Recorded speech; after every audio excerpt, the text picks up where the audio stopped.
हम जब किसी क्लाइंट के पास जाते हैं तो हम उससे छोटा पॉलिसी समझाते हैं, 4 लाख 5 लाख सम एश्योर्ड की।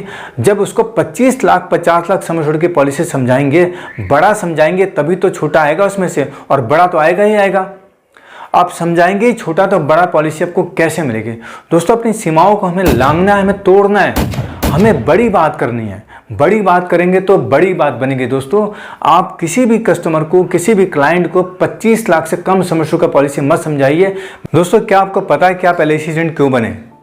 दोस्तों, अगर पता हो तो कमेंट में जरूर लिखिए कि LIC एजेंट क्यों बने और कैसे बने। क्योंकि दोस्तों, सर्वे बताता है कि 90% से ज़्यादा LIC एजेंट किसी न किसी के कहने पे, किसी के ले जाने पे, किसी रिश्तेदार के वजह से, किसी दोस्त की वजह से या DO के अप्रोच करने की वजह से बने। उनकी अपनी इच्छा नहीं थी, और DO और जो डेवलपमेंट ऑफिसर CLI या SBI ने उनको ये समझाया कि एक ऐसा व्यवसाय है जहाँ पे आप पार्ट टाइम काम करके एक अच्छा पैसा कमा सकते हैं। और ये काम ज़्यादा मुश्किल नहीं, क्योंकि इस काम में बस आपको लोगों से मिलना होता है और उनको अपनी बातें बतानी होती है, उनको अपना प्लान समझाना होता है, और काम ऑटोमेटिक होता है, और अपना एक अच्छा सा इनकम आप यहाँ से जनरेट कर सकते हैं। ज़्यादातर लोग यही सोच के इस प्रोफेशन में आए थे, और 90% से ज़्यादा संख्या है दोस्तों ऐसी लोगों की।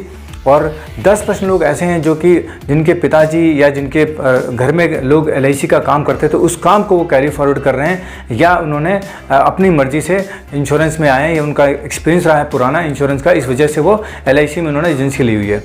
तो मतलब कहने का मतलब क्या है कि जो भी लोग आए हैं, चाहे 100% की बात करूं, चाहे 90% की बात करूं, सब लोग आए हैं पैसा देख करके, कि यहाँ पे जो असली मोटिव है कि पार्ट टाइम काम करके भी अच्छा पैसा कमाया जा सकता है। लेकिन अगर दोस्तों हम इसके आंकड़े देखें तो आप देखेंगे ज़्यादातर LIC के अभिकर्ता, ज़्यादातर LIC के एजेंट संघर्ष कर रहे हैं और पैसा नहीं कमा रहे हैं। बहुत कम लोग पैसा कमा रहे हैं। गिनती के लोग हैं जिनको आप अपनी उंगलियों पर गिनेंगे जो लोग पैसा कमा रहे हैं, जिनका नाम है इस इंडस्ट्री के अंदर। दोस्तों, कभी आपने सोचा कि आप उनमें से क्यों नहीं हैं? आप उन कुछ लोगों में से क्यों नहीं हैं? और उन कुछ लोगों में ऐसी क्या खास बातें हैं जो कि वो इतने बड़े एजेंट, इतने बड़े अभिकर्ता हैं, और वो उनका मान सम्मान भी है और उनका नेम एंड फेम भी मार्केट में है। दोस्तों, काम बहुत बढ़िया, नोबल प्रोफेशन है, कहीं ना कहीं समाज सेवा का भी मौका मिलता है इस काम के बहाने, और पैसा तो इसके अंदर है ही दोस्तों। लेकिन पैसा है ही, लेकिन आप कमा नहीं रहे, इसके पीछे कहीं ना कहीं बहुत सारे कारण हैं। उन्हीं कारणों में से एक कारण की हम बात करेंगे दोस्तों, जो कि इस प्रोफेशन सबसे जो शुरुआती चीज़ है वो है कि लोगों से बात करने का काम है दोस्तों, लोगों से मिलने का काम है। दोस्तों, बिल्कुल सही कह रहे हैं, लोगों से मिलने का काम है, लोगों से बात करने का काम है। लेकिन इसमें थोड़ा सा फेरबदल है दोस्तों।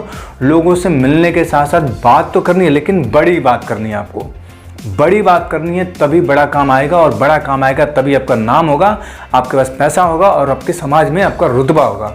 दोस्तों, हमें अपनी सीमाओं को लांघना होगा, और लांघने के लिए हमें करना क्या है दोस्तों? लांघने के लिए मैं कुछ नहीं करना दोस्तों। एक दोस्तों समझाने के लिए कहानी का सहारा लूँगा। ये कहानी है कई वर्षों पुरानी।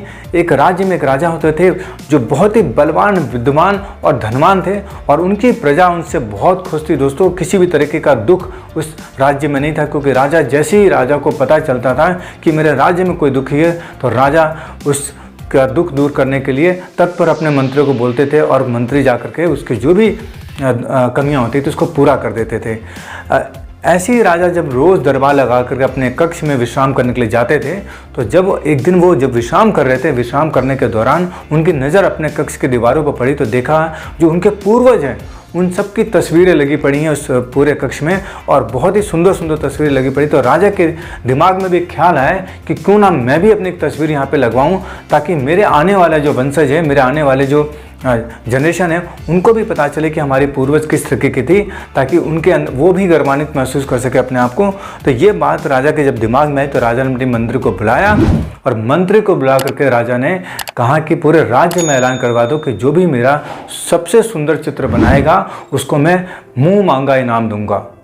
दोस्तों, मुंह मांगा इनाम दूंगा। और ये बात मंत्री ने पूरे राज्य में ऐलान करा दी कि राजा का जो भी चित्र बनाएगा वो उसको मुंह मांगा इनाम दिया जाएगा। इसके लिए राजा ने कल दरबार लगाया है, तो जो भी चित्रकार हैं पूरे देश के अंदर वो दरबार में पहुंचे और राजा की आमंत्रण को स्वीकार करें।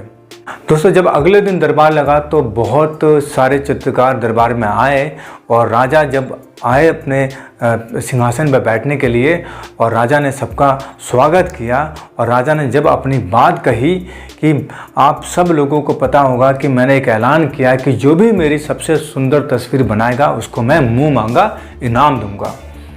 दोस्तों जब राजा खड़े हुए तो राजा के खड़े होते ही बाकी जितने भी चित्रकार थे सबकी आंखें भौचक्का रह गई, सब अजरज में पड़ गए, सबकी नीचे से ज़मीन खिसक गई क्योंकि राजा एक आंख से अंधे और एक पैर से लंगड़े थे दोस्तों।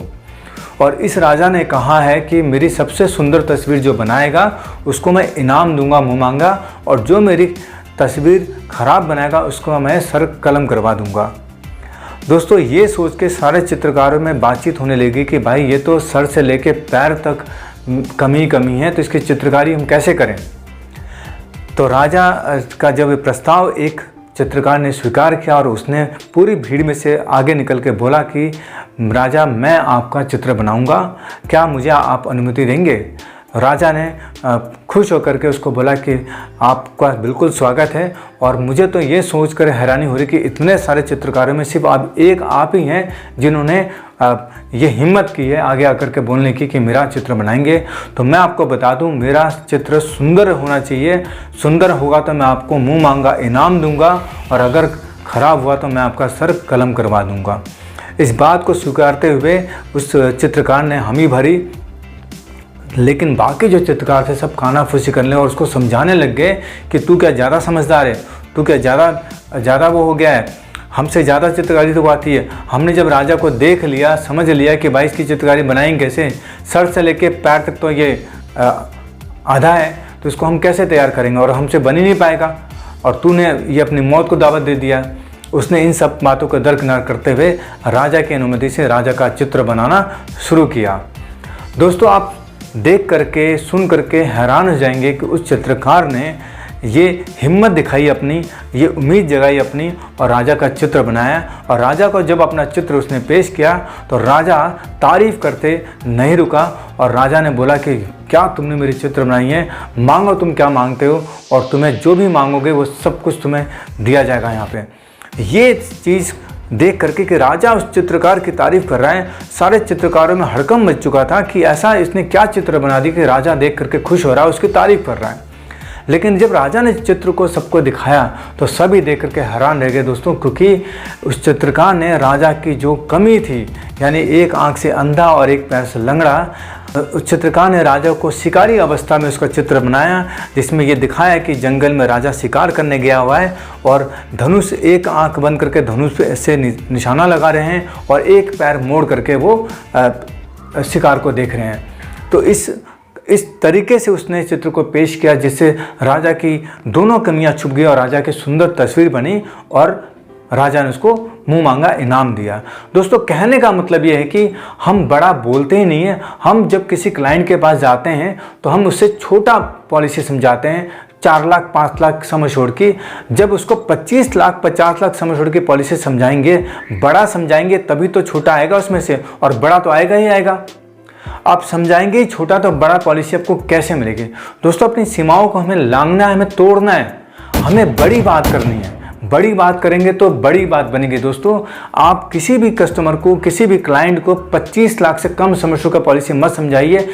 पिछले साल तक मैं 25 लाख रुपए सम एश्योर्ड की पॉलिसी समझाता था अपने ग्राहकों को, और इस साल से मैंने शुरुआत की थी 50 लाख सम एश्योर्ड पॉलिसी समझाने की, और इसका नतीजा ये है कि अब मेरी जो एवरेज प्रीमियम साइज है वो 2 लाख से ऊपर का है दोस्तों।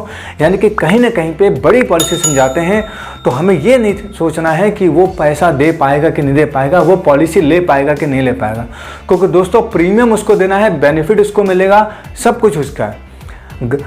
अभिकर्ता एजेंट समझाते समय ये सोचता है कि प्रीमियम उसको देना पड़ेगा, तो जब मैं ही नहीं दे सकता तो ये कहाँ से दे देगा, जब मैं 1 लाख रुपए नहीं बचता तो ये कहाँ से 1 लाख रुपए भर देगा। इस सोच की वजह से वो बंद जाता है और वो बड़ी पॉलिसी बोलने से घबराता है, बड़ा सम एश्योर्ड बोलने से घबराता है।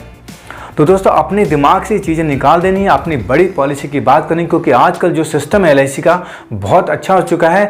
बड़े से बड़े केस अपने ब्रांच लेवल पे ही हो जाते हैं, क्योंकि सम एश्योर्ड की लिमिट बढ़ चुकी है, मेडिकल की लिमिट बढ़ चुकी है और ब्रांच आपका पूरा सपोर्ट करता है। जब बड़ी पॉलिसी लेकर आते हैं रेगुलर प्रीमियम की, तो ब्रांच भी गौरवान्वित महसूस करता है कि हमारे अभिकर्ता ने एक बड़ा काम किया है और आपका भी ब्रांच के अंदर भी मान सम्मान होता है, साथ में आपके समाज में आपकी वैल्यू बनती है। क्योंकि जब बड़ी पॉलिसी बेचेंगे दोस्तों तो बड़ा सम एश्योर्ड होगा तो क्लेम भी बढ़ाएगा दोस्तों। जब क्लेम आता है और आप जैसे अभिकर्ता, हम जैसे अभिकर्ता जब इस क्लेम को दिलाने में पूरी जान लगा देते हैं और जब वो क्लेम पास हो जाता है दोस्तों, तो उसके परिवार में, समाज में हमारी एक अलग वैल्यू बनती है दोस्तों, जो कि हमारा काम है दोस्तों। और कहीं ना कहीं पे हमारी समाज में ख्याति बनती है और इसी ख्याति की वजह से हमें आगे काम मिलता है कि ये फलाना है जिन्होंने इस तरीके से काम कराया और इनकी वजह से ये काम पूरा हो पाया। तो दोस्तों कोशिश कीजिए बड़ी पॉलिसी समझाए, बिना ये सोचे हुए, बिना ये समझे हुए कि वो लेगा कि नहीं लेगा, क्योंकि लेना उसका काम है दोस्तों। बड़ा समझाएंगे तो छोटा तो ले ही लेगा, लेकिन छोटा समझाएगा तो बड़ा कभी नहीं लेगा। तो अपने दायरों को पूरा करना है। जैसे चित्रकार ने क्या किया, चित्रकार ने रिस्क लिया बोलने का, हिम्मत दिखाई, उम्मीद दिखाई कि उसे पता था कि चित्रकार तो मैं हुई, मैं कुछ ना कुछ तो बना दूँ। उससे बनाने से पहले उसने ना राजा को देखा था, ना उसको पता था कि मुझे क्या करना है, लेकिन उसने जब मुंह से बोल दिया कि मैं बनाऊंगा, तो उसके अंदर वो उम्मीद जाग गई और उसके साथ सारी कायनात लगी और उसके दिमाग में वो चीज़ डल गई कि मुझे इस कमी को कैसे छुपाना है। नहीं तो उससे बड़े बड़े चित्रकार उस दरबार में बैठे थे जिन्होंने रिस्क नहीं लिया दोस्तों, बोलने की हिम्मत तक नहीं की, क्योंकि वो कमी देखते रह गए। सेम कमी हमारे अंदर भी, हम अपने अंदर की कमी को अपने ग्राहक के साथ जोड़ लेते हैं और हमें लगता है कि हम नहीं भर पा रहे तो ग्राहक भी नहीं भर पाएगा। इस वजह से हम बोलने की हिम्मत नहीं करते और इसी वजह से हमारी उम्मीद भी नहीं जगती।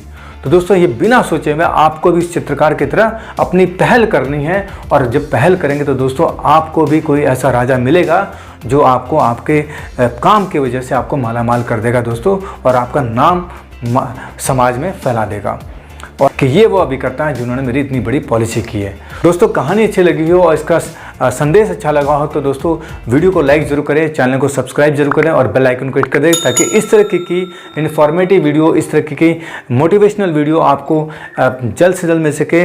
और दोस्तों इस वीडियो को सिर्फ अपने तक सीमित ना रहने दें, इस वीडियो को आगे भी ज़रूर रिकमेंड करें अपने भाइयों में, ताकि उनका भी मार्गदर्शन हो सके और वो भी कुछ संदेश लेकर के जाएँ इस वीडियो से और कुछ ना कुछ उनके जीवन में बदलाव आ गया तो हमारे इस वीडियो को बनाने का जो हमारा पर्पस है वो कहीं ना कहीं सफल होता नजर आएगा। दोस्तों इस वीडियो को देखने के लिए और अपना कीमती वक्त देने के लिए आप सभी लोग का बहुत बहुत धन्यवाद।